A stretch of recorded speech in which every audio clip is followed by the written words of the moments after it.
अब हम आपको नहीं देंगे, सिर्फ आप क्या कहिए घटा दिए हैं। अब आप चाह रहे हो कि आपको रेलवे पूरा रीजन बताए कि क्या दिक्कत है, क्या दिक्कत है, कम क्यों करी है, क्या चल रहा है, हमें क्लियर कर दो। हाँ बस। और आपकी मेजर डिमांड क्या है, लेकिन आप क्या डिमांड करना चाहते हैं? अब मेरा जो डिमांड है कि अगर आप नहीं बता सकते हैं कि हम मतलब कि क्या किस तरह से हम इसको घटाए हैं, तो मेरा जो हम लोग का जो मैटर है कि उस पोस्ट को आप घटा सकते हैं।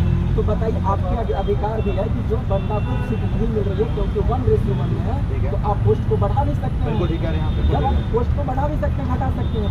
तो आप कह रहे हो कि जिस तरह बच्चे परेशान हैं, नौकरी चाहिए, जैसे रेलवे ने पोस्ट को कम किया है तो यूज करके उसको बढ़ा दे, बच्चों की चीज़ों को देख के। आपकी डिमांड है। और आपकी उम्र क्या है? मेरी उम्र तो 27 है। तो कब तैयारी कर रहे हैं आप? 2019 में लगे। तो 2019 से तैयारी कर रहे हैं भाई साहब, वो 2023 हो चुका है। तो इतना मेहनत करिए, तब चाहते कि हमारा टाइम खराब ना जाए और रेलवे वैकेंसी को बढ़ाए। और वैकेंसी जो रेलवे नहीं लेके आ रहे, उसके लिए क्या बोलना चाहोगे? अब नई वैकेंसी तो पहले तो पुरानी वैकेंसी अभी नहीं आ रही, कोई उसका क्लियर सही से नहीं है। बाकी न्यू वैकेंसी के लिए तो आएंगे ही, जैसे टेक्नीशियन का भी आश्वासन भी दिया गया, सेंट्रल लेवल को पोस्ट दिया गया। ठीक है, तो जल्दी मिलेगा, लगभग 2-3 महीनों में आ जाएंगे, 3 महीने तक आ जाएंगे। एक चीज़ जोड़ना, आप यहाँ जाइए बड़ा। आइए तो ये विकास जी है, ठीक है। और मैं आपको बताना चाहूँगी कि जब वीडियो बेसिकली मुझे आपका मुद्दा नहीं पता था, लेकिन जब मुद्दा पता लगा था तो बेसिकली मैंने इन्हीं की वीडियो देखी थी। तो काफ़ी लंबे समय से आई थिंक सर आप इस पूरे एक तरह से प्रोटेस्ट को लीड कर रहे हैं। तो आप एक बार ज़रा और थोड़ा सा प्रकाश डालिए इस पूरे मामले पर। मैडम, जो न्यू वैकेंसी के लिए बात हो रही है, उसके लिए एक चीज़ मैं अपने लिए क्लियर कर देता हूँ हम सभी के लिए। न्यू वैकेंसी अगर रेलवेज की कोई आएगी तो हमारे किसी काम के लिए। अच्छा, क्यों? क्योंकि हम लोग ये जो है सबसे लोएस्ट पोस्ट, ऊपर से सबसे लोएस्ट मेडिकल में हम लोग फिट नहीं बैठ रहे हैं रेलवे की नज़र में। ठीक है, ये रेलवे की ग्रुप डी की वैकेंसी थी, ठीक है। और जो कि लेवल 1 बोला जाता है। और इसकी B2 और C1 सबसे लोएस्ट मेडिकल, इसमें हम लोग को रेलवे फिट मान के हम लोग को जॉब नहीं देंगे। कल को जाके ALP टेक्नीशियन, इसमें A1 मेडिकल तो बिल्कुल नहीं देंगे। वो हम लोग के लिए कैसे, हम लोग रिटन पास कर जाएंगे, साइको पास कर जाएंगे, हम लोग के लिए क्या फायदा होगा? एंड में जाके फिर इशू आएगा, ये कहना चाह रहे न्यू वैकेंसी भी अगर आई तो हमारे लिए क्या फायदा? राइट। तो जैसे आप सब बच्चे यहाँ बैठे हो, तब वो टाइम कितना हो गया प्रोटेस्ट करते हो पूरा? सर प्रोटेस्ट हम लोग पिछले 1.5 से 2 महीने से कर रहे हैं। सबसे पहला हम लोग ने रेल भवन में जाकर, और कहाँ से लोग जुड़े हैं आपके साथ? कहाँ all over India. All over India. आपको मैं बिहार से। अच्छा, जैसे आप सब देख रहे हो कि बिहार से और मतलब इंडिया के अलग अलग कोने से लोग आए हुए हैं और बच्चे परेशान हैं नौकरी को लेके। तो रेलवे को हमारी तरफ से, बच्चों की तरफ से यही डिमांड है कि इनकी जो डिमांड्स है उनको सुनो और उनकी पूरी करने का प्लीज़ ट्राई करो। आपके पास ये पावर है करने की, तो डेफिनेटली रेलवे कर सकती है। बिल्कुल। तो आप में से जो बच्चा, एक बार दोबारा बताइए कि आपकी एक्चुअल चीज़ें, प्रॉब्लम अभी क्या फेस कर रहे हो, क्या चाहते हैं बच्चे? हाँ, तो सर ये बात है कि बहुत लोगों की समझ में नहीं आ रहा है ये B2 C1 की पोस्ट को टारगेट करके क्यों घटाया गया। इसके पीछे का कारण जो समझ में आया है, इसके पीछे का कारण ये है, इसके एक लाइन में अगर एक वर्ड में बोलूँगा तो वो है प्राइवेटाइजेशन। अब वो कैसे हुआ वो भी मैं बता देता हूँ। एक GM का कहना था कि जब ये नोटिफिकेशन आई तो आप लोग की जो B2 C1 की पोस्ट जो होती है उनका नाम होता है वर्कशॉप, स्टोर्स, जो स्टोर कीपर का काम होता है, और हॉस्पिटल अटेंडेंट जो रेलवे हॉस्पिटल में डॉक्टर के साथ रहा। क्योंकि ये मेन लाइन का काम नहीं है, ये थोड़ा सा कम मेडिकल वाले लड़के कर सकते हैं। अब लास्ट मोमेंट इन लोगों ने वो पोस्ट को बहुत कम कर दिया, क्योंकि एकदम ना के बराबर।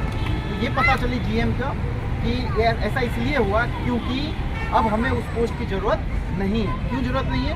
अब वो हम लोग प्राइवेट कंपनीज को देंगे, और जो वर्कशॉप की जो पोस्ट है या स्टोर की जो पोस्ट है वो प्राइवेट कंपनीज को दिया जाएगा। ठेके की तरह प्राइवेट कंपनी को देंगे। बिल्कुल। ये चीज़ कोई हाईलाइट नहीं कर रहा, जबकि ये जर का बात यही है। मैं अच्छा, तो आपने इतनी बड़ी बात जो बोली है अभी, इसका बेस क्या है? आपने कैसे बोली बात?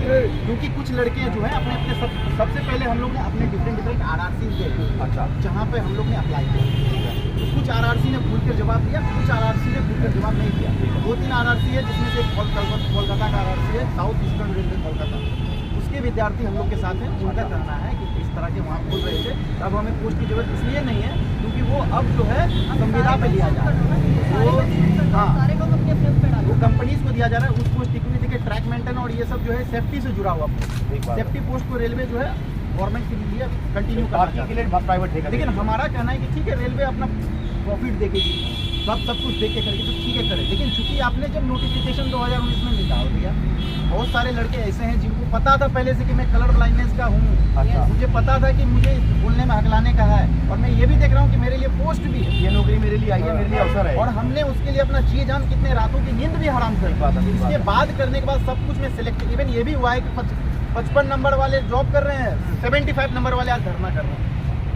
तो कम से कम अगर आपको नहीं लेनी है भविष्य में, तो कम से कम इतना जरूर कर दीजिए। इस बार की जो वैकेंसी थी, इस बार की जो वैकेंसी थी, इस बार में जितने लड़के 1:1 में सिलेक्टेड हैं लोगों को कम से कम कहीं ना कहीं एडजस्ट कर लिया जाए। उसके बाद से आपको नहीं लेना है तो एटलीस्ट B1 के पोस्ट रखिए, B2 C1 की पोस्ट नोटिफिकेशन में मत दीजिए। तो मुझे लगता है कि बच्चे कोई बहुत डिमांड नहीं कर रहे हैं मैम, बहुत लॉजिकल डिमांड है। डिमांड नहीं है और एडजस्ट नहीं करना, बच्चा एडजस्ट नहीं करना है, ये आपका हक है। बिल्कुल ठीक ठीक बात है, है। एडजस्ट नहीं है। आप सब लोग मेरी क्लासेस में भी एक लाइन जरूर सुनते होंगे जो मैं आपसे डेली बोलती हूँ, अगर कुछ बच्चे रेगुलर होंगे, कि जहाँ पर आप अपना हक छोड़ दोगे वहाँ रामायण लिखी जाएगी और जहाँ अपना हक मांग लोगे वहाँ महाभारत लिखी जाएगी। ठीक है ना, तो ये जो है बेसिकली एडजस्ट नहीं करना है। वो तो बच्चे हैं, बोलने वाले हैं, है ना, वो आपकी बातों में आ सकते हैं, लेकिन बात ये एडजस्टमेंट नहीं, ये उनका हक है। यदि आपने 1:1 में बुलाया है तो ये नौकरी उनकी ही है। आप A1 वालों को दे कैसे सकते हो? एक बात बताइए, आप लोगों ने A1 वालों की फिक्स पोस्ट जो है वो पहले निकाली थी, है ना, जितनी भी आपकी अपर मेडिकल की है, वो बच्चे जितने भी होंगे वो वहाँ पर अप्लाई किए। आपने 1:1 में ही बुलाया होगा ना वहाँ पर भी। तो अब ये बच्चे कहाँ से आए जो 1:1 में आपने इनको भी बुलाया और फिर उसके बाद में आप बोल रहे हो कि ये वाले बच्चे तो किसी और के थे। अब अच्छा ठीक है, अपर मेडिकल वालों को हमने इनको दे दिया। कलर ब्लाइंडनेस की ऐसी प्रॉब्लम है जो एक जेनेटिक डिजीज है, ये आपकी ठीक नहीं हो सकती कभी भी। कलर विजन की प्रॉब्लम ठीक नहीं हो सकती। कोई बच्चे को कुछ भी मेडिकल है तो वो इस तरह की कोई भी चीज़ आपकी ठीक नहीं हो सकती।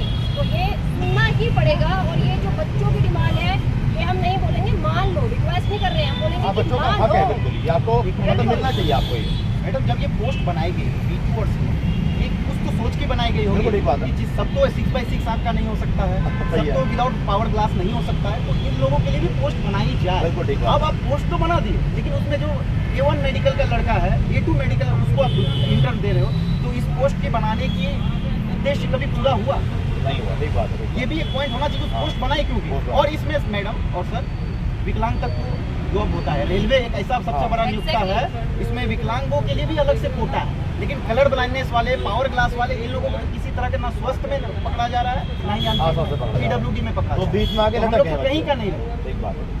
और कितना मैडम जो है 4 साल के बाद ओवर एजेज भी हो गया, अब वो दोबारा अप्लाई 4 साल बहुत होती है, दोबारा अप्लाई नहीं कर सकते आप, और किसी पोस्ट के लिए नहीं सिंपल कर सी बात सकते। है, पहली बात तो पंचवर्षीय योजना बनाई हुई है। ठीक है, आपकी 5 साल में आप एक बार वैकेंसी निकालते हो, उसके बाद में आप लोग को बोलते हो कि देखो हमने तो कितनी सारी वैकेंसी निकाल दी है ना, एक बार वो झंडा आप हाथ में दे देते हो, जैसे बच्चा खेलता रहता है, और वही वाला काम आप लोग बेसिकली कर रहे हो, है ना। देखा जाए तो पहली बात तो ये पंचवर्षीय योजना जो है ये भी बहुत लंबे समय तक नहीं चलेगी। बच्चों की ये डिमांड भी बहुत जल्दी आएगी, है ना।